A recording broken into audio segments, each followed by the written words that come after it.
La vie des idées, avec Mathieu Bock-Côté. Chers amis, ici Mathieu Bock-Côté et bienvenue à La vie des idées. On le sait, les médias connaissent une grande mutation. Sous la pression d'une révolution technologique majeure, ils connaissent une transformation profonde. Il y a quelques années encore, rien n'était plus naturel que d'être abonné à un journal ou de l'acheter. On se levait le matin, on allait le cueillir à la porte, ou encore on l'achetait au coin de la rue. Il en est de moins en moins ainsi. On croit que l'information est gratuite et plusieurs s'indignent lorsqu'on leur demande de payer pour l'information qu'ils consomment. Quel est l'avenir des médias dans ce contexte? Mais nous parlerons aussi d'une question plus particulière aujourd'hui, celle du journalisme d'idées, qui ne se contente pas de survoler l'actualité ou de rapporter le plus sobrement possible les faits, mais qui essaie de mettre en scène notre époque à travers les grandes tendances qui la traversent et les grandes querelles qui la structurent. Pour parler de tout cela, je reçois Antoine Robitaille et José Boileau. Antoine Robitaille est éditorialiste au Devoir et responsable depuis plusieurs années de la page idées de ce quotidien. José Boileau a occupé les mêmes fonctions, éditorialiste au Devoir, journaliste au Devoir, plusieurs fonctions dans ce journal, et a aussi assumé la responsabilité des pages idées et vient tout juste de publier Lettre à une jeune journaliste. Alors bonjour à vous deux. Bonjour. Alors, première question que je vous lance, celui d'entre vous qui voudra répondre le premier se jette sur le micro, comme on dit. Alors, la question plus large, en fait. La presse est passée en format numérique. Il n'y en reste plus qu'une édition hebdomadaire le samedi, version papier. L'actualité est à vendre. Le devoir est fragile, dit-on. Est-ce que le système médiatique québécois est au seuil, sinon d'un effondrement, tout le moins d'une crise majeure? Est-ce que le système à travers lequel nous vivons nos débats publics, ce à quoi servent les médias, est-ce que nous sommes dans une crise majeure ou est-ce que cette crise est exagérée par le récit à travers lequel on la présente? Il y a changement, c'est qu'il faut faire attention au mot crise. Le mot crise signifie que au fond tout s'effondre. En fait, on voit une mutation. Moi, ça m'a beaucoup frappé depuis que ça fait quelques jours à peine que j'ai publié Lettre à une jeune journaliste, mais déjà j'ai des jeunes journalistes qui m'écrivent et qui me font état qu'ils ne sont pas dans des médias traditionnels et pourtant ils travaillent. Et je pense que nous qui sommes formés aux médias traditionnels, qui consommons beaucoup de ces médias-là, il y a peut-être un aspect de cette réalité-là qui nous échappe. En même temps, ça veut pas dire qu'il y a pas des changements qui viennent nous toucher parce que ce sont quand même, il y a beaucoup de médias de niche ou qui commencent à avoir un certain public qui viennent au fond bousculer des médias qui ont déjà un grand public. Et c'est peut-être cette disparition-là du grand public qui nous affecte le plus, je pense, dans les temps actuels et qui est pas propre au Québec. Donc une forme de spécialisation des médias qui retrouvent presque autrefois on appelait les médias de parti, c'est-à-dire les journaux de parti qui rejoignaient une clientèle en particulier. En tout cas de niche certainement, oui, il y a peut-être quelque chose de ça mais cette crise-là au fond du grand public, on en a souvent parlé Antoine et moi parce qu'au Devoir quand on travaillait ensemble, c'est le genre de discussion qu'on avait beaucoup. Ça vient toucher la crise de la démocratie. Au fond, ce sont les institutions démocratiques qui sont en train de changer. Je ne pense pas qu'il y aura un effondrement, mais on est encore en train de s'habituer vers quel changement on va, vers quel genre de mutation et comment on va arriver à continuer de faire sens commun avec ces changements-là. Antoine Robitaille, votre jugement sur votre analyse de la situation? Moi, ce que je ressens, c'est un éclatement.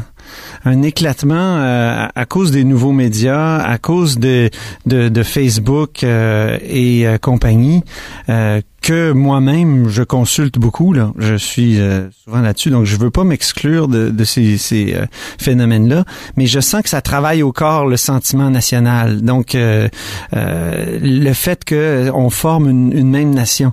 Je vais retrouver tout à l'heure la citation de Tocqueville là-dessus que Daniel Jacques m'avait sorti quand j'avais fait un article qui s'intitulait Fin des journaux, fin des nations.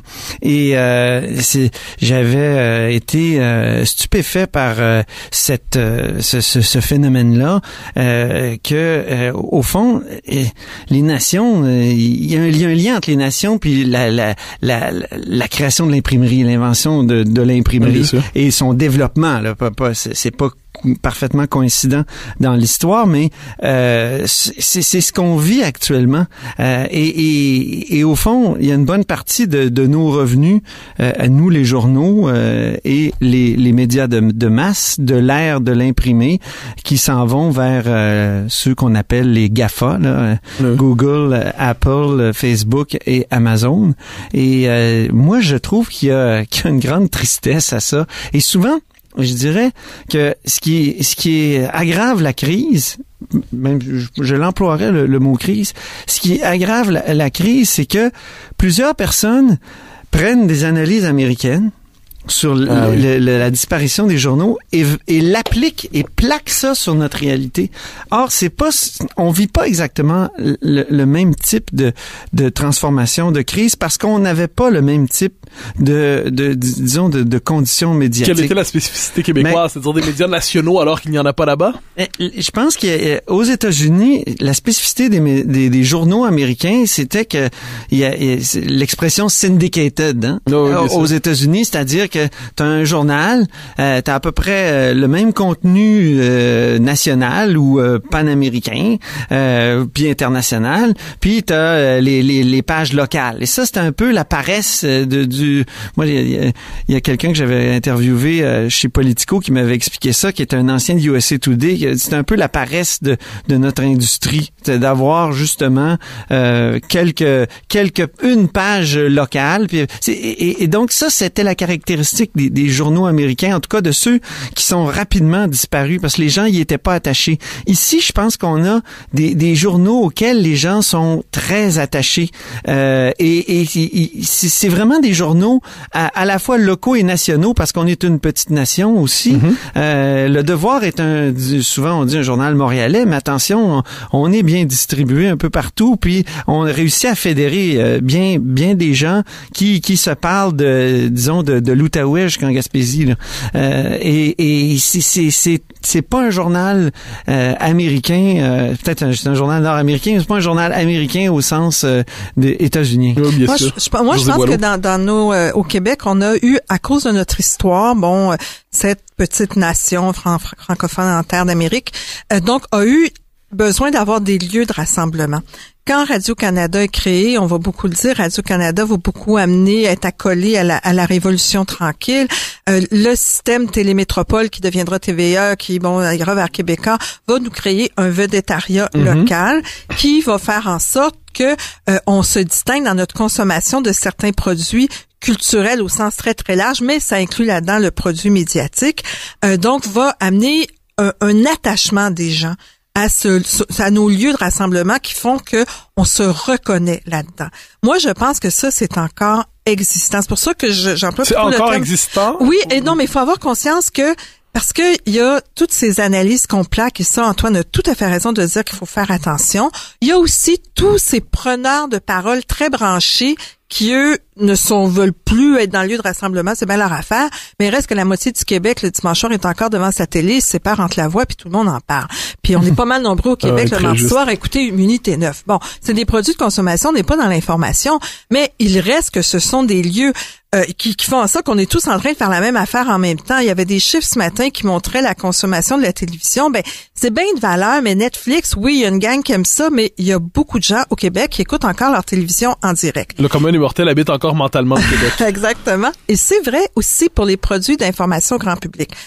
Il y a, je dis, une mutation parce qu'il y a des nouveaux créneaux qui se créent et il y a des jeunes journalistes qui trouvent là des débouchés et des jeunes, je pense beaucoup de jeunes, mais peut-être des plus vieux aussi, en tout cas, un nouveau public qui aime consommer ces nouveaux produits d'information. J'aime pas le mot consommer, mais en tout cas les lire, les remarquer, les regarder. Mais qu'est-ce qui fait encore débat dans l'espace public? Ce sont encore quand même des nouvelles qui sortent dans les grands médias traditionnels. Et il faut pas ça le sous-estimer ou dire c'est ringard puis ça va finir par être dépassé, parce que là je trouve qu'on appelle à la mort un peu vite. Mais il faut quand même avoir conscience qu'il y a des produits de niche qui se développent. Et est-ce que c'est un mal? Est-ce que c'est un bien? Je sais pas. La grande diffusion de l'information, nous en profitons tous. Quand moi j'ai des frustrations, je le dis dans mon livre, quand j'ai des frustrations, et je parle pas ici en tant que journaliste qui cherche de l'emploi au Québec, mais simplement quelqu'un qui aime l'information. Excusez-moi, mais moi, les journaux britanniques, dans l'ancien temps, j'allais pas les lire. Puis New York Times, je l'achetais de temps en temps, je l'achetais pas tous les jours. La même chose pour les journaux français. Mais là, tous les matins, je peux aller lire The Guardian, je peux aller lire Le Monde, voilà. Et ça, c'est quand même extraordinaire. Il faut voir ce côté-là aussi. Donc, je pense qu'il faut faire attention dans les diagnostics très noirs que l'on peut poser, ou au contraire très enthousiastes qui diraient nous sommes tous maintenant dans un univers globalisé, les appartenances n'ont plus d'importance. Aussi, je dis attention. Les jeunes publicitaires aussi plaquent sur notre condition des analyses américaines, où je dirais... On se là comment bien des choses, d'ailleurs. Oui, c'est ça, mais je veux dire, ils postulent que la publicité papier fonctionne pas.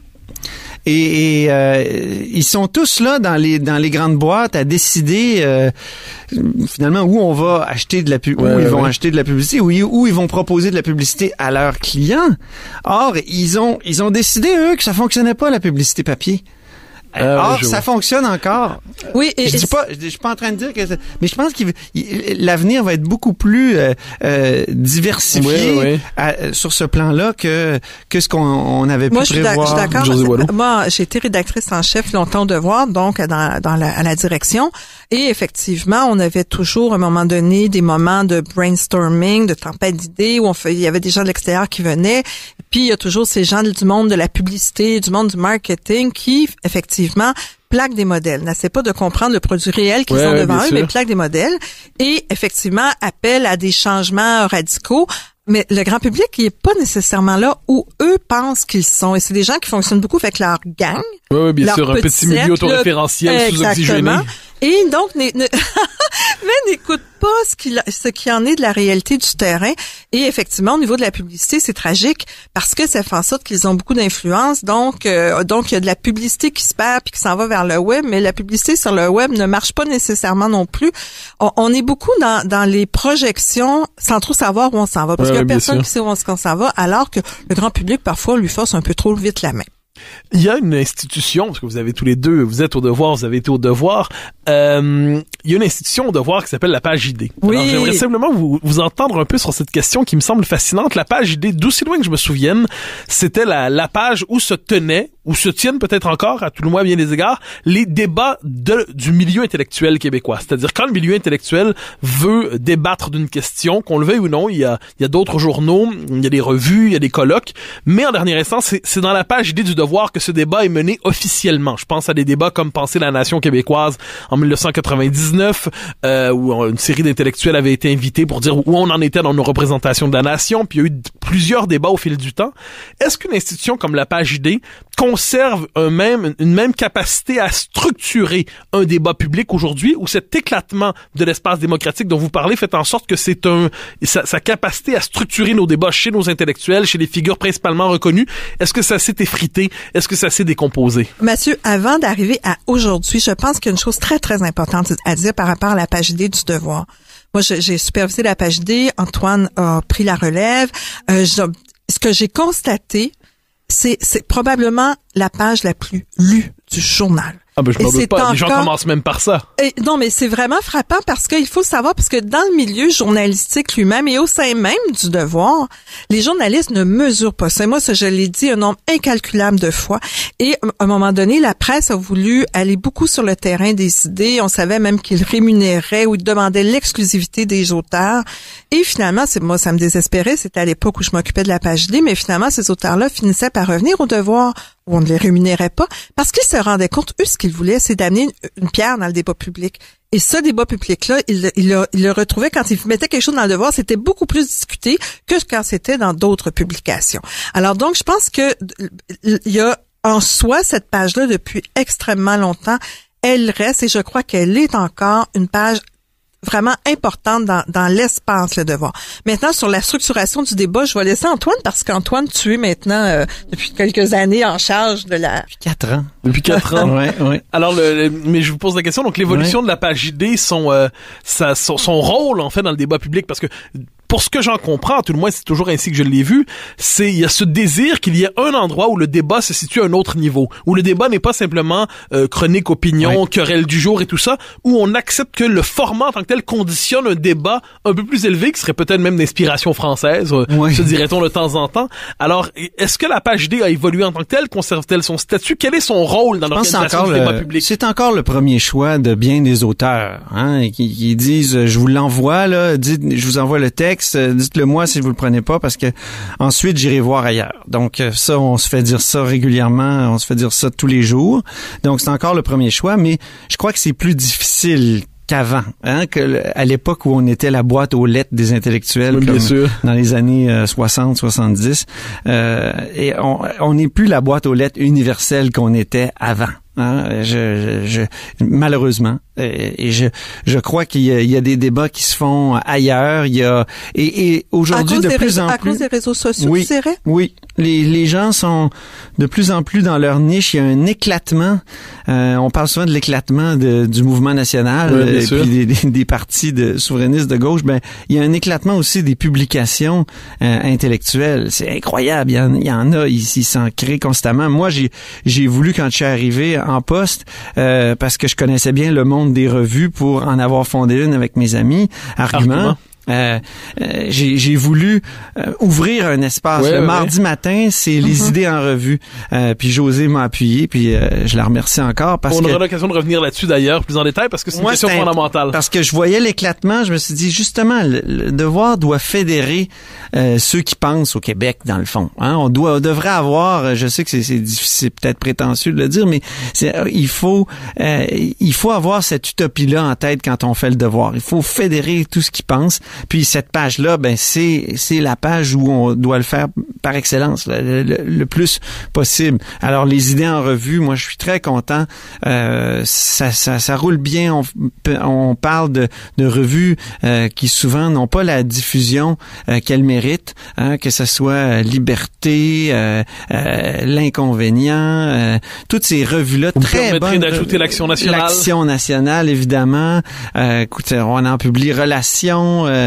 Toutes ces revues-là, ces bonnes revues québécoises, ben moi je trouve que c'est bon qu'on leur donne un petit appartement là dans la page idée, et peut-être que ça limite c'est juste cette petite chronique-là, j'ai voulu lutter contre l'éclatement de ce que je me demande, Mathieu, peut-être que vous faites référence aussi peut-être à des idées, des séries, des réflexions qui émaneraient comme du devoir lui-même. Moi, ça, j'en ai fait. Moi, quand j'étais responsable, c'était donc au milieu des années 2000. J'ai fait ce genre d'aller chercher des gens expressément sur des questions, ou encore il y avait des débats, et à ce moment-là, c'était possible dans les pages du devoir, une fois par mois, on dégageait 2 pages, on appelait ça l'agora, quand on recevait beaucoup de textes sur un même sujet. Je me rappelle notamment le mariage gay. Je n'avais jamais reçu autant de courriers, mais c'est sûr que moi, je serais portée un peu à penser que là, on arrive dans la vitesse maintenant de production. Bon, il n'y a pas beaucoup de gens au devoir. Quelqu'un comme Antoine et tous ses éditorialistes doit être sur les réseaux sociaux, la tâche est un peu alourdie, ou se décline de toutes sortes de manières. Je sais pas alourdi parce qu'en même temps, on est bien là-dedans, mais ça fait en sorte que d'avoir en plus du temps pour aller chercher des gens sur des débats précis. Solliciter des contributions. Et d'autant qu'on n'a pas besoin parce que les textes arrivent. Par dizaines à chaque jour. Ouais. Et ça, à cet égard-là, donc déjà, juste faire le choix, ça prend du temps. Bien sûr. Alors donc, d'aller en plus animer par soi-même un débat, où on inviterait des gens spécifiquement à venir, ça serait l'idéal. C'est vrai qu'on devrait faire bientôt une autre série du type Penser la nation québécoise, qui a quand même été marquante, cette série de... C'est Michel Venn qui avait lancé ça. Qui avait marqué profondément le débat public. C'est quoi, pour le meilleur et pour le pire. À chaque jour. Oui, pour le meilleur et pour le pire. Ouais. Oui, c'est ça. Oui, on a fait, à un moment donné, moi, j'avais fait des séries d'été sur les nouveaux rituels, par exemple. Donc, d'avoir vraiment un rendez-vous, puis à un moment donné, ben, ça se perd parce que tu sais, il faut y croire profondément. Et peut-être qu'on va arriver à ce point-là de la discussion, mais l'intérêt pour les idées dans le mainstream journalistique, et au-delà des revues de niche, Antoine et moi, ça aussi, c'est quelque chose dont on a souvent parlé. C'est pas très fréquent parce que vous avez peut-être devant vous les plus maniaques dans le mainstream journalistique en termes d'amour de la vie intellectuelle. Mais ce n'est pas pour rien que vous êtes invités les deux ensemble. mais non, ce que vous dites est fondamental. Cela dit, on aura l'occasion d'y revenir surtout en deuxième partie d'émission, parce que moi, ce qui me frappe, c'est une question qui m'obsède un peu, c'est quand un livre sort, par exemple, en France. Bon, alors il y a toute une série. Bon, dans la plupart des publications, il y a déjà des pages qui sont réservées à prononcer la vie intellectuelle, pour la mise en scène de la vie intellectuelle. Chaque journal, chaque revue a son créneau, ses tendances, ses préférences, mais il y a cette idée qu'il y a un espace propre à la vie intellectuelle. Or, je ne suis pas certain que la société québécoise... En fait, j'ai l'impression quelquefois que la société québécoise a délégué cette tâche au devoir, c'est-à-dire vous êtes responsable de ces débats-là, et pour le reste, je me souviens au moment du rapport Bouchard-Taylor, la commission Bouchard-Taylor, une éditorialiste de la presse qui avait dit « Si M. Bouchard pense qu'on va prendre le temps de lire ses livres avant de commenter son propos, on n'a pas le temps de lire ça, nous. » Donc, une espèce de mépris pour les livres d'une personne qui était quand même assez, dans les circonstances assez importantes. Donc, il y a cette question du débat. de la mise en scène du débat intellectuel. Vous avez évoqué la question des revues qui est absolument fondamentale. Est-ce que dans la société québécoise, on a il y a plusieurs revues, chacune dans son créneau et tout ça. Est-ce que ces revues sont simplement des lieux de repli de la vie intellectuelle? Les considérez-vous comme telles? Ou ce sont des laboratoires d'idées qui inévitablement parviendront à percer le débat public d'une manière ou de l'autre? C'est compliqué votre question. Oui, en gros. Mais c'est parce que moi, je les vois comme un laboratoire qui viennent énormément me nourrir parce que je ne circule pas dans les cercles intellectuels. Donc, j'ai besoin d'avoir cet apport qui est facile, une espèce de main tendue qui est facile à prendre. Mais je me dis qu'il faut aussi le voir du côté des intellectuels eux-mêmes. Eux, ils les vivent comment, ces revues-là? Et je me dis, il y en a combien de gens qui sont plus grand public comme moi qui cherchent cette espèce d'étincelle qui va venir un peu les provoquer, les faire réfléchir par rapport aux intellectuels qui écrivent dans ces revues-là, qui peut-être se disent, mon Dieu, c'est le seul espace qu'il me reste. C'est pour ça que je la trouve troublante, votre question. Mais parce que j'ai l'impression, mais Antoine Robitaille, vous me corrigerez, pendant longtemps, certains créneaux d'idées, pour différentes raisons, avaient plus ou moins accès à l'espace public. Donc, la revue était le seul espace possible pour ces gens, en différents formats. Les médias sociaux donnent aujourd'hui à n'importe quel courant d'idées la possibilité à tout le monde de se faire valoir d'une manière ou de l'autre. Est-ce que néanmoins, un journal comme Le Devoir, par exemple, mais on pourrait dire ça d'autres quotidiens dans le monde, viennent consacrer à travers, la rubrique sur les idées en revue et tout ça, est-ce que ça consacre pas l'importance de ces revues-là comme autre chose que justement une base de repli pour intellectuels qui veulent néanmoins témoigner dans les marges de la cité? Est-ce que ça ne contribue pas aussi d'une certaine manière à mettre de l'avant des débats qui sinon seraient périphériques, seraient laissés pour la consommation des quelques-uns? Oui, puis mettre en avant aussi des signatures, des nouvelles signatures. Il y a une volonté dans cet espace-là de trouver des nouvelles signatures, de les découvrir, de voir ces gens-là se développer intellectuellement, c'est certain, parce qu'il y a beaucoup de jeunes dans les revues souvent. Mais c'est ça. Donc c'était quoi la question? En fait, c'est le rapport aux revues, à la vie de l'esprit, c'est-à-dire on a souvent l'impression, José Boileau l'évoquait tantôt, que dans certains médias, en général, il y a une forme de fermeture à la vie de l'esprit, la vie des idées. On dit, bon, en gros, ça, c'est terrible. En gros, Dieu nous garde moi, de ça ces a longues été difficile dissertations. comme journaliste. J'ai été 10 ans, puis j'étais étiqueté journaliste un peu intello, hein? Et qui aime beaucoup les idées. Et j'ai fait des efforts pour m'enlever cette étiquette-là parce qu'elle était dommageable à ma carrière. Vous invite pour cette raison aujourd'hui, comme si l'étiquette vous collait encore. Non, mais c'est vrai. Non, j'arrivais pas à percer une sorte de méfiance de la part des rédactions parce que ils avaient eu souvent des intellos qui refusaient de faire certains sujets ou qui étaient hautains par rapport à des sujets quotidiens. Ça a peut-être existé, ça a peut-être donné une mauvaise presse aux intellos, mais en même temps, je pense qu'on devrait accueillir beaucoup davantage. Moi, je pense qu'au Devoir, ça fait longtemps, j'en ai parlé avec José très souvent, il devrait y avoir un journaliste affecté aux idées. C'est-à-dire qu'il va dans tous les colloques, un vadrouilleur de colloques, comme j'ai souvent dit. Il y a des vadrouilleuses et des vadrouilleurs de théâtre, de tous les lieux de la vie culturelle, que ce soit la danse et tout ça. Il faudrait avoir un journaliste qui travaille exclusivement à trouver des nouvelles, mais en idées, dans le monde des idées. En tout cas, moi, je le repropose. Je sais pas si les gens du Devoir écoutent ici la direction. Nous ferons parvenir. Il faut absolument... Ça prendrait ça au Québec. Mais moi, je trouve qu'il y a deux aspects, parce que quand vous dites la question du repli par rapport aux revues, ce que j'avais en tête, au fond, c'est un peu ce qu'Antoine soulève, c'est que le repli, ce qui m'inquiète, c'est que eux puissent le percevoir comme ça, parce que c'est tellement dur dans les grands médias maintenant, quand on est intellectuel, qu'on nous donne une voix. Et ça, c'est pour ça que je me dis, si tout le monde voyait les revues comme un milieu de découverte, un milieu de réflexion plus avancé, etc., ce serait formidable. Mais si ça n'a pas de rebond dans les autres médias, on ne profite pas de ce qui nous est offert, ce vivier qui nous est offert. C'est pour ça que je crains le repli. Et en même temps, les grands médias, il me semble, de plus en plus se détournent de cet univers intellectuel-là. Comment l'expliquez-vous? Peut-être parce que ce qu'on cherche à embaucher maintenant, c'est des petits vites. Peut-être que l'idée d'avoir quelqu'un qui serait un vite lent, mettons, C'est peut-être compliqué. Moi, je reste fascinée. J'aime beaucoup, moi, l'univers des colloques et des congrès. Antoine aussi. Vraiment, on est assez jumeaux journalistiquement. Et souvent, Antoine, quand je suis devenue patronne, que lui est devenu éditorialiste, là, il y avait comme plus personne pour aller découvrir. Et puis là, Antoine me disait, oui, mais il y a tel congrès, faut que tu trouves quelqu'un. Sauf que les journalistes, même au devoir, ça ne les intéressait pas. Pourquoi? Parce qu'au fond, la formation journalistique, c'est de chercher de la nouvelle. Mais parfois, quand tu es dans le colloque, il n'y a pas de nouvelles que tu peux résumer en une phrase. C'est plutôt une découverte un peu plus compliquée. Moi, juste un exemple. Ça soulève la question de la formation. Ou peut-être la formation ou le pattern journalistique. J'ai animé au début du mois de juillet des ateliers grand public dans le cadre du Congrès international des sociologues de langue française. Bonne heure, j'étais dans un colloque. Alors, évidemment, j'étais arrivée très tôt le matin. Mon affaire était à 5 heures le soir et j'ai passé ma journée dans le colloque à me promener d'un atelier à l'autre. Mais je tripais comme un enfant.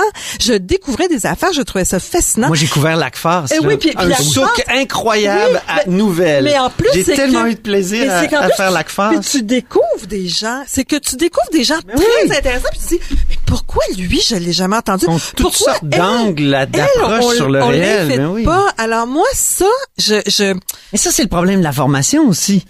C'est vrai. C'est comme les profs qui sont juste formés en pédagogie. Oui, bien sûr. Les journalistes sont juste... Ce qui les passionne, ce qui les branche souvent, c'est les débats sur le journalisme. Or, il y a juste... Ouais. Non, mais ils ont souvent des passions, les journalistes, en même temps. Mais c'est comme si ils se rendaient pas compte que quand on couvre un événement intellectuel, parce qu'il y en a quand même qui ont des intérêts, que on cherche pas de la nouvelle. Mais là, faut être assez convaincu parce qu'il y a pas juste ton intérêt à toi. Faut que tu convainques ton patron que ça a l'air pas accessible ou ça a l'air qu'elle sera la nouvelle. Mais oui, il y a quelque chose à raconter. Il y a des histoires à raconter plutôt qu'une nouvelle à aller chercher. Et c'est comme un double combat. C'est que faut convaincre le journaliste, puis après ça, faut convaincre le patron. Puis dans les journaux, il y a des intellectuels honteux. Des intellectuels honteux, c'est des gens qui s'intéressent à la vie intellectuelle, mais qui détestent l'étiquette intellectuelle. Ah oui. Moi, au devoir, il y en avait un patron à un moment donné qui m'avait dit, oui, fais ce sujet-là, mais il faut pas que ça fasse trop devoir. Ah d'accord, au devoir en plus? Oui. Donc, il faut pas que ça fasse trop devoir. On était au devoir. Et lui, il disait donc, il faut pas que ça fasse trop prise de tête. Il faut pas que ça soit trop un télo. Faut pas. Donc, et moi, j'appelle ça les intellectuels honteux. Ils connaissent plein de choses, ils aiment ça, mais ils veulent pas que ça soit trop, disons, à la française ou. Nous reviendrons sur cette question tout juste après la pause dans quelques instants pour la place de la vie des idées et à la française en partie.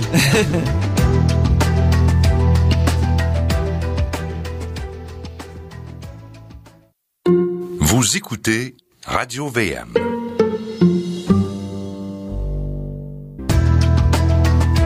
Chers amis, nous sommes de retour à la vie des idées. Ici Mathieu Bock-Côté. Je reçois aujourd'hui Antoine Robitaille et José Boileau pour une discussion portant à la fois sur l'avenir des médias et plus particulièrement sur l'avenir du journalisme d'idées, appelons ça comme ça, au Québec, mais peut-être ailleurs. Je dis peut-être ailleurs parce qu'on a toujours un point de comparaison quand on s'intéresse à la vie des idées, c'est un peu la France.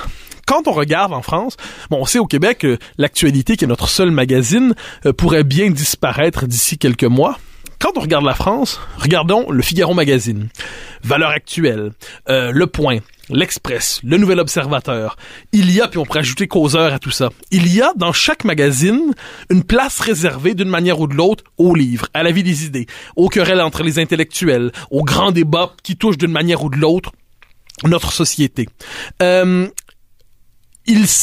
Bon, évidemment, il y a une spécificité française là-dedans, c'est-à-dire la France accorde à la vie intellectuelle une importance majeure à laquelle on n'a jamais reconnu de semblable manière ici. Mais comment expliquez-vous, et vous me corrigerez si je me trompe, mais l'absence à peu près complète d'un espace de réception, de diffusion des idées, des livres, des essais, des conflits intellectuels qui leur seraient spécifiquement consacrés dans notre espace médiatique? Comment expliquer? Je peux comprendre que le Québec soit pas la France, qu'on n'a pas le même marché, qu'on n'a pas les mêmes institutions. On n'a pas la même histoire. Je veux dire, on a quand même l'anti-intellectualisme du Québec qui est quand même... Ça joue un rôle encore. Mais je trouve complètement...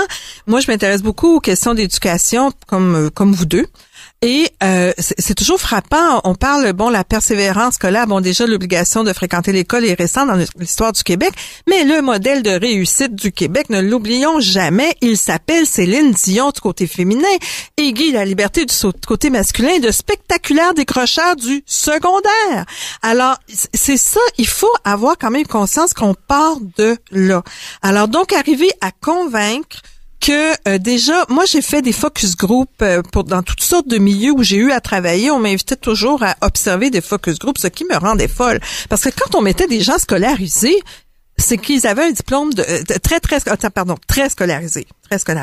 Ça partait avec un diplôme du collégial, alors que moi, dans ma tête, très scolarisé, on est comme niveau maîtrise-doctorat. Bien sûr. Alors évidemment, du monde maîtrise-doctorat, il n'y en avait même pas dans ces focus group-là.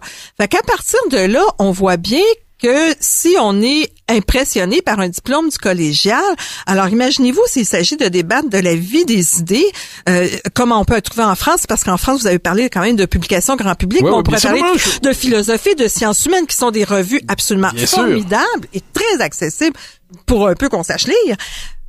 Et voyez ce que je viens de dire, pour un peu qu'on sache lire, on a la moitié de la population qui est analphabète fonctionnel au Québec. Alors voyez le marché déjà qui est pas grand. Il est très, très rétréci quand on veut parler de vie intellectuelle. Je conçois parfaitement qu'on soit très critique envers les Québécois. Je le suis aussi. Me permettrait d'être critique un instant aussi envers certaines infrastructures culturelles, appelons ça comme ça. Ça fait longtemps, ça n'existe plus. On a remplacé ça par des chansons. Mais il y avait autrefois quelque chose qui s'appelait la chaîne culturelle de Radio-Canada. Oui. Qui jouait un rôle dans la mise en scène de la vie intellectuelle, adaptée à notre société. Antoine Robitaille, d'ailleurs, argument déjà consacré quelques dossiers, un dossier en particulier à la question de Radio-Canada sur la question d'une chaîne culturelle.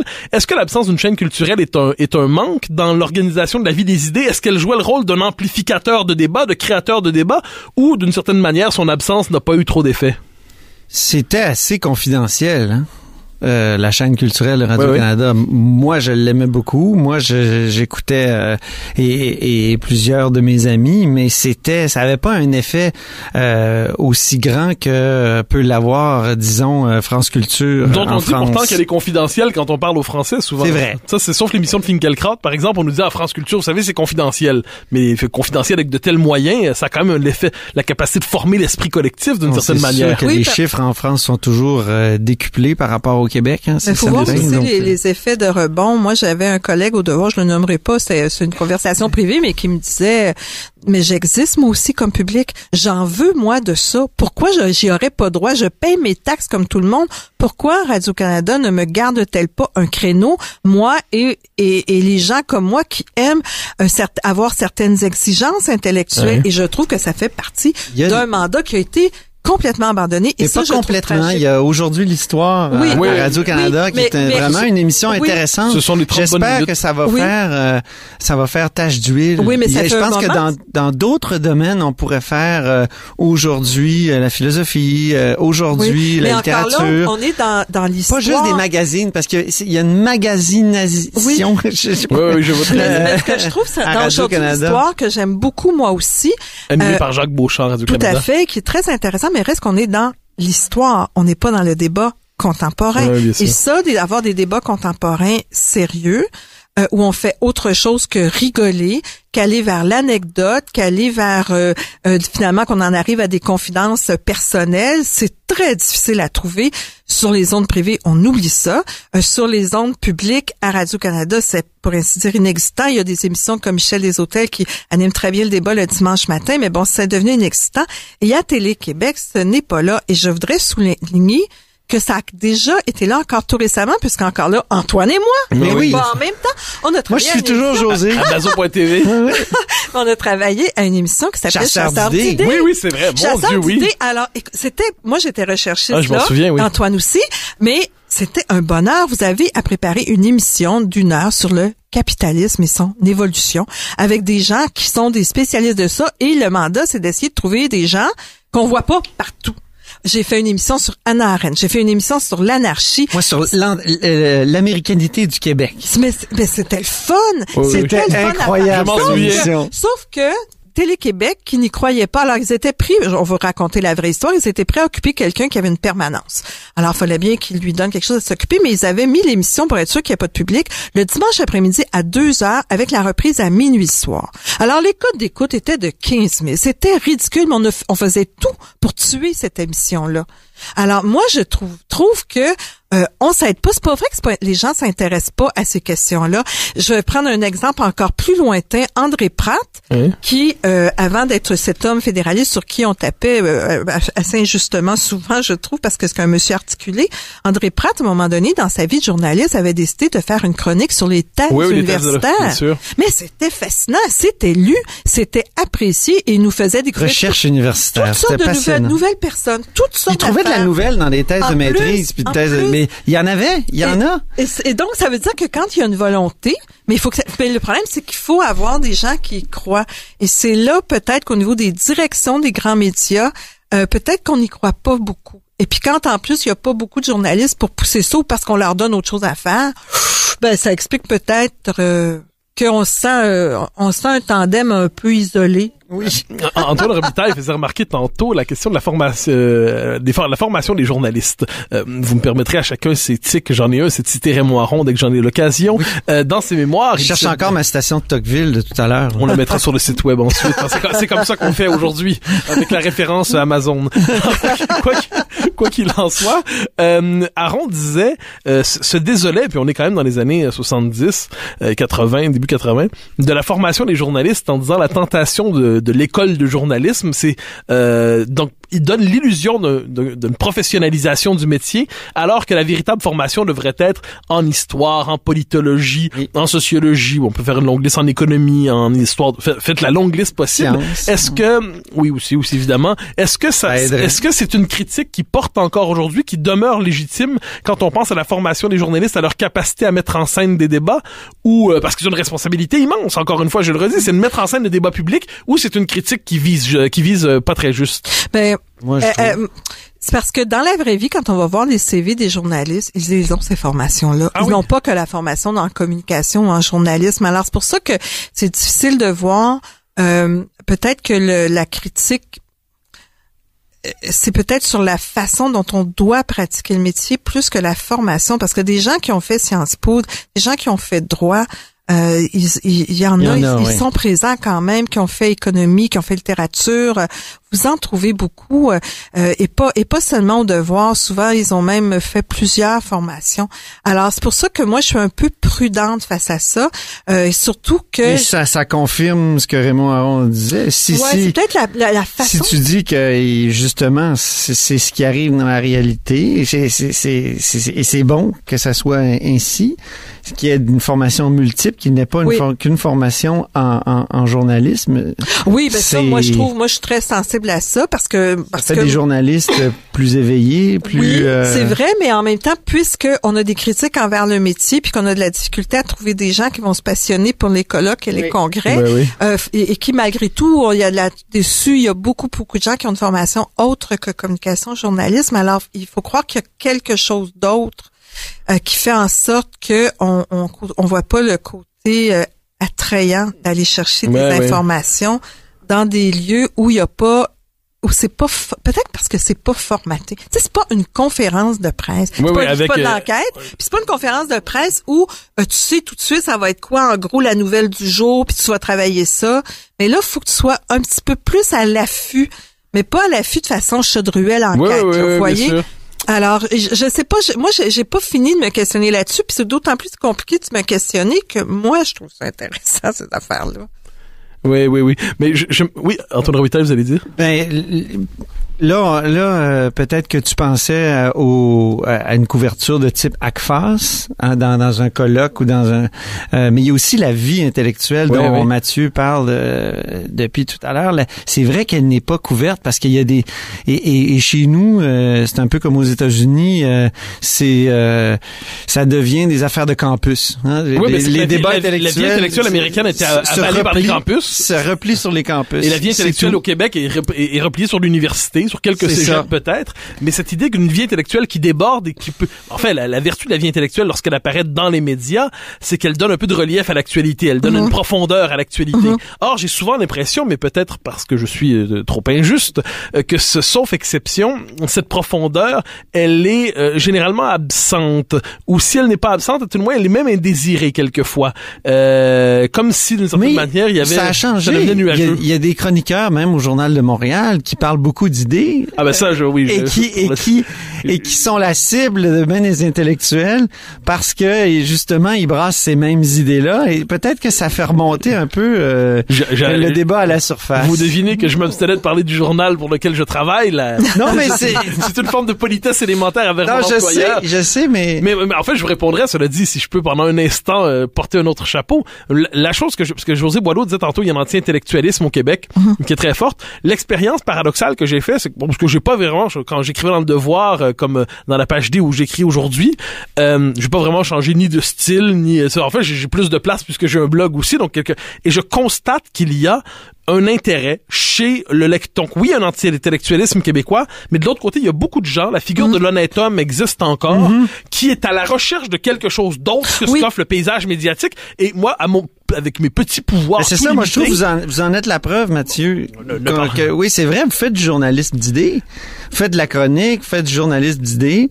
Donc et vous êtes une figure maintenant là qui est pas confidentielle là. Bon. Non mais c'est vrai. Mais je dirais au-delà de ma modeste personne, c'est bien la seule fois que j'utiliserai ce mot ici pour me qualifier.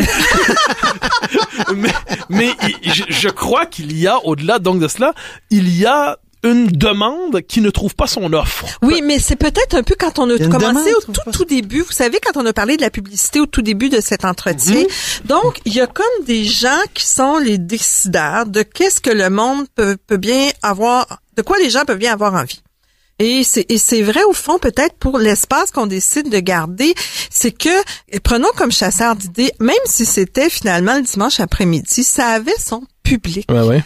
Et ça, il faut accepter que c'est pas toujours l'immense grand public, parce que si on cherche l'immense contact de Stéphane Bureau, un temps. Oui, c'est ça. Donc si on cherche l'immense grand public, là on revient à l'anti-intellectualisme du Québec qui fait que ça devient compliqué d'aller chercher beaucoup de monde. Mais il y a une partie de la population qui est pas nécessairement dans les endroits où on pense.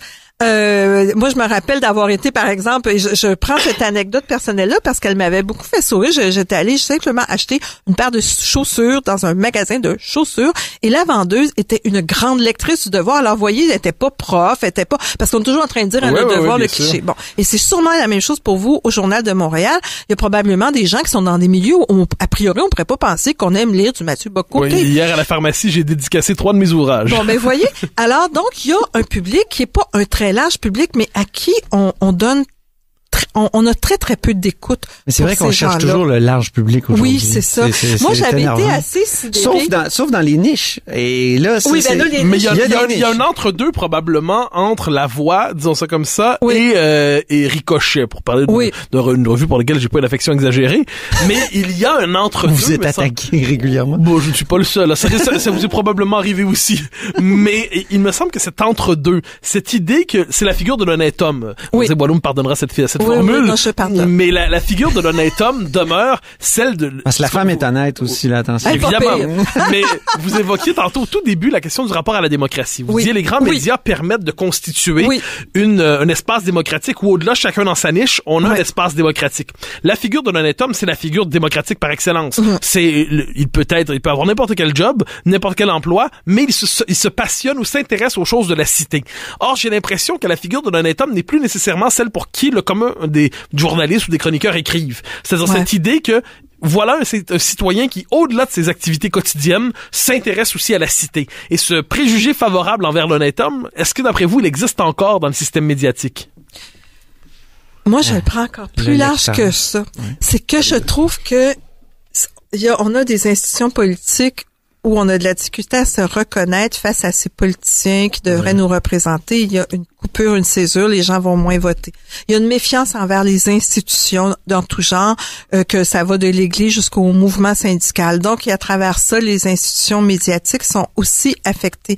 Donc, l'honnête homme, il a peut-être l'impression que les institutions ne se préoccupent plus de lui, ou peut-être que c'est lui qui est rendu moins honnête. Moins honnête, c'est une blague là, que je fais.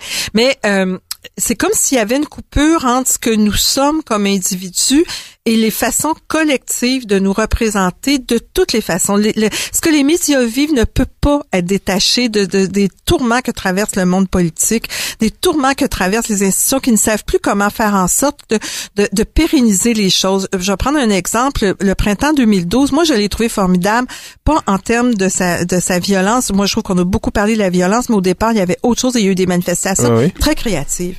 Mais il n'en est rien resté. Il est resté chez certains jeunes une envie de s'engager, mais ce ne sont pas des engagements qui ont pris un sens pérenne. Oui, bien sûr. Donc, ils se promènent d'une cause à l'autre et pourtant, ils veulent quelque chose. Mais cette difficulté-là de s'arrimer à des institutions qui durent, c'est ça que je trouve qui est compliqué. Donc, ça fait en sorte que comme il y a moins le sentiment d'appartenance, si je reviens à votre question de départ, donc si on est une direction médiatique, à qui on s'adresse, ça devient de plus en plus compliqué parce que c'est très mouvant. Oui. Donc, il n'y a plus un lecteur type qu'on a en tête, c'est-à-dire... Pourtant, on nous bassine avec l'idée de citoyenneté constamment. Puis le citoyen, c'est même devenu un adjectif un peu insupportable. C'est curieux ce serait curieux de penser que l'honnête homme est disparu. Hein?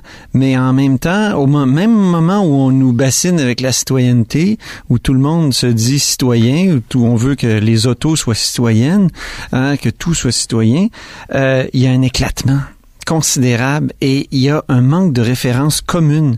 Et les références communes, plus en plus... Un langage partagé, des références partagées. Paul Saint-Pierre Plamondon, l'autre jour, lors d'un débat du Parti québécois, il y a eu cette observation très intéressante. Il a dit comment on peut faire nation, comment on peut faire société quand tout le monde a comme... référence commune, Game of Thrones. Oui, bien sûr. Oui. Hein? Et j'ai trouvé que c'était très intéressant. C'était une sortie sur la culture, c'était un segment sur la culture. Puis et c'est vrai que moi, c'est ce que je sens de plus en plus, c'est qu'il y a un décrochage. Autour de moi, je rencontre des gens qui sont vraiment dans leur niche. Puis qui n'habitent plus mentalement le Québec. Ils n'habitent plus mentalement le Québec. Ils habitent un territoire sur Facebook avec leurs amis qui ont les mêmes passions qu'eux.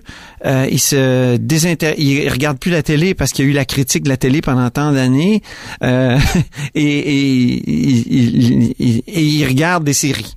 Ouais, bien sûr. Les séries télévisées en rafale, et ils les regardent. Et c'est toujours des séries américaines. Hein, toujours.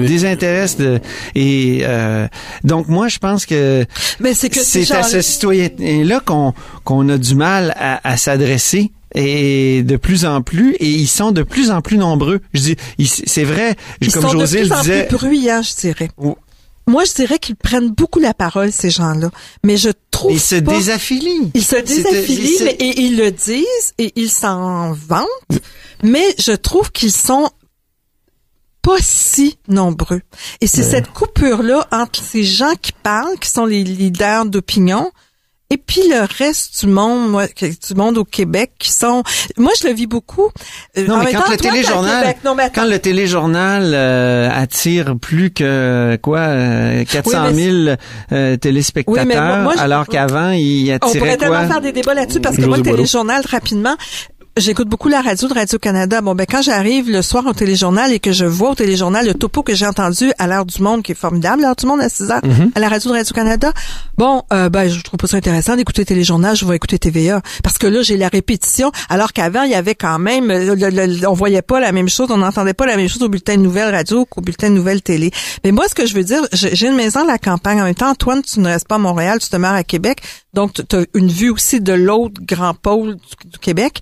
Mais quand je suis en région et j'écoute certaines émissions télé ou radio, j'ai l'impression, mais est-ce qu'ils se rendent compte qu'ils se parlent entre eux? Et ce qui me frappe beaucoup moins quand je suis à Montréal. Mais quand j'en suis loin, puis que je regarde le mode de vie des gens autour de moi, je me dis, bon, mais là, il y a un décalage, là, quelque chose qui marche pas au Québec. Il y a une petite gang qui est en train de penser qu'elle s'adresse à l'ensemble du Québec, mais c'est pas vrai. Et ça, je trouve que cette coupure-là, elle m'apparaît très, très frappante. Antoine Robitaille, vous allez dire? Alors, je me permettrai une question. Nous approchons peu à peu de la fin de cette émission. Il nous reste quelques minutes. je donne un repère et vous me corrigerez si je me trompe. Lorsque Lise Bissonnette écrivait ses éditoriaux en des temps anciens, en des temps reculés, j'ai fait le calcul récemment pour le plaisir, ça pouvait avoir 1000 mots, 1200 mots, 1300 mots. Dans le Figaro magazine, magazine que j'affectionne particulièrement, quand il est fondé par Powell, les éditos ont environ 1400 mots, 1500 mots. Puis un jour, les éditos de Powell ont eu 350 mots, 400 mots, puis un jour, ils ont rétabli ça autour de 700, c'est bien. Dans le Devoir, vous me corrigerez, mais la place disponible pour l'édito a régressé considérablement, pas seulement là d'ailleurs, un peu partout dans tous les pays occidentaux, de même la place réservée aux chroniques. Comment expliquez-vous cette exigence de faire de plus en plus court? Est-ce que la capacité, qu'on le veut ou non, en cela comme en d'autres choses, la taille compte? Est-ce que on présuppose que la capacité d'attention, de concentration du lecteur a tombé à un point tel qu'il n'est plus possible de lui écrire au-delà d'un certain temps, ça doit se lire en 3 minutes et c'est terminé? Moi, je dirais que ce sont des décisions qui sont prises par des directions qui estiment que c'est ça que le public veut. En même temps, au Devoir, il y avait une certaine souplesse que je pense qu'il y a encore. Il y a parfois, on pouvait faire un éditorial plus long, plus court. Moi, je trouve plus intéressant de pouvoir faire plus long. C'est beaucoup plus difficile de faire plus court. Mais c'est vrai que c'est parce que là, on rentre dans un moment donné, il y a quelqu'un qui décide. Alors, il peut y avoir des dissensions. Oui, je comprends, mais juste un petit bout là-dessus, vous me dites que quelqu'un décide, mais puisque à peu près quelqu'un a décidé la même chose un peu partout en Occident, dans les grands journaux, c'est que les gens ont moins de temps aussi. Ouais, mais moi je pense que non, mais c'est parce qu'il y a toujours un côté, l'autre le fait, alors on devrait donc faire pareil. Il y a des modes, hein. Puis c'est le milieu médiatique, il n'échappe pas à ça. Alors voyez, depuis l'apparition de la tablette de la presse, par exemple, le côté tout peut se résumer en des bonnes vignettes, puis des petits clips. C'est devenu parce que la presse a décidé qu'elle faisait ça. Est-ce que c'est ça qu'il faut faire? Moi, personnellement, je pense pas. Je pense qu'il y a encore des gens qui sont prêts à lire des longs textes, des longues analyses. Le milieu anglophone le fait voir encore. Moi, j'en parle dans mon livre d'ailleurs. Et là, à un moment donné, il y a comme une formule. Alors, au Devoir, la chronique a été décidée qu'elle avait telle longueur. Puis à un moment donné, il faut que tu respectes ce qu'on appelle les maquettes. Est-ce qu'on pense que les gens ont moins d'attention, ont moins de capacité d'attention qu'à une certaine époque? Effectivement, j'ai l'impression. Parce que j'ai l'impression que c'est une variable assez fondamentale dans tout cela. Ne serait-ce que parce qu'à l'école, on exige de moins en moins de temps de lecture, parce que les écrans ont complètement détruit la capacité de lecture de plusieurs. Il n'en demeure pas moins que quand je regarde ça, puis je sais qu'il faut pas dire que c'était mieux avant, parce qu'on sait que c'est jamais mieux avant, mais la taille c'est vrai accordée, que parfois quand on lit des anciens éditoriaux, on passe à travers des marais, là. Je trouve qu'il y a des éditoriaux, moi, que j'ai des anciens que j'ai lus, que je trouvais qu'il n'y avait pas assez rapidement au point qui n'était pas super bien écrit non plus. Selon mes critères d'aujourd'hui, mais moi je trouve qu'il faudrait avoir de la souplesse. Alors c'est parce que là on fixe des formats en pensant que les gens peuvent pas lire plus longtemps. Moi je pense que c'est faux. Je pense qu'il y a selon des sujets, il y a des sujets qui demandent du développement. Est-ce que on sait les éditoriaux, les chroniques, mais on pourrait largement parler du magazine. Alors allez voir les premières années de l'actualité, la longueur des reportages, les belles années de Chatelaine par rapport à aujourd'hui. Bon, l'actualité a renoué avec le grand reportage, mais c'est pas vrai. Le travail à la Castonguay, par exemple, c'était remarquable. Mais c'est parce que là, on a toujours, vous savez, tous ces analystes de marketing qui viennent dire, si on revient à la pédagogie à l'école, mais c'est ça que le monde veut. Mais attends, peut-être que les gens, ils veulent toutes sortes de choses. Ils veulent de la souplesse, les gens. Puis ils veulent des bons textes. Quand on leur offre des bons textes, moi, depuis une dizaine d'années, je supervise le Devoir de philo. Oui. J'ai collaboré à plusieurs reprises. Oui, c'est ça, exactement. Et ce sont des longs textes et c'est des textes qui sont très lus le samedi. Donc, dans un journal comme Le Devoir, surtout comme Le Devoir, il doit avoir des petits textes, des grands. Il doit avoir toutes sortes de tailles de textes. Et je pense qu'il y a des textes de réflexion qui sont très grands, encore très longs, encore aujourd'hui, même si on les compare aux époques antérieures. Et moi, je voudrais insister sur le fait que du côté des médias anglophones, on est beaucoup moins frileux à cet égard-là. Alors, je prends l'exemple du Globe and Mail. À tous les samedis, vous avez 4 pleines pages d'une histoire qui se suit. Il y a des essais qui sont des pages entières sur toutes sortes de sujets avec de la réflexion. Alors, les anglophones sont capables de le faire. Je trouve qu'au Québec, à cet égard-là, on se laisse beaucoup enfermer faut tout le monde faire pareil parce que c'est ça qui est à la mode, puis c'est ça que les gens veulent. Moi, peut-être que ça, c'est le problème de notre petit marché où tout le monde essaie de tirer son épingle du jeu, donc en se jaugeant les uns les autres. Il nous reste à peine 1 minute 30, peut-être même 1 minute, quelque chose comme ça. Une question sur le mode de l'espérance. Est-ce qu'il y aurait de la place au Québec pour, appelons ça l'équivalent, disons ça comme ça, du Point ou de l'Express ou de donc vous comparez que je crois que il n'y a pas d'équivalent en ce moment là-dessus, même si l'actualité fait du bon travail. Est-ce qu'il y aurait de la place, un marché pour un magazine qui déciderait de monter le niveau délibérément, consciemment, d'une manière ou de l'autre? En tout cas, l'actualité n'était pas devenue un hebdomadaire à l'époque, il y a maintenant plusieurs années, parce qu'il n'y avait pas le marché. Et c'est à l'époque où Jean Paré le dirigeait, qui était quand même un entrepreneur médiatique assez redoutable. Un homme de culture aussi. Un homme de culture aussi, mais qui était capable de prendre des décisions d'affaires et il avait estimé qu'il n'y avait pas cette place-là, notamment parce que contrairement à la France, ici, les éditions du samedi des quotidiens jouent ce rôle-là. Oui, très important. Mais peut-être qu'il y a je sais pas, enfin, on sent qu'il manque quelque chose. Il y a de la place, en tout cas, pour des médias qui sont plus exigeants et j'espère que le devoir va le demeurer. Nous y collaborons tous d'une manière ou de l'autre. Nous travaillons tous à cela. Chers amis, je vous remercie beaucoup de votre présence aujourd'hui à Radio VM, à la Vie des Idées. Antoine Robitaille, José Boileau, merci beaucoup. Merci. Et chers amis, on se retrouve la semaine prochaine pour un prochain épisode de la Vie des Idées. Merci.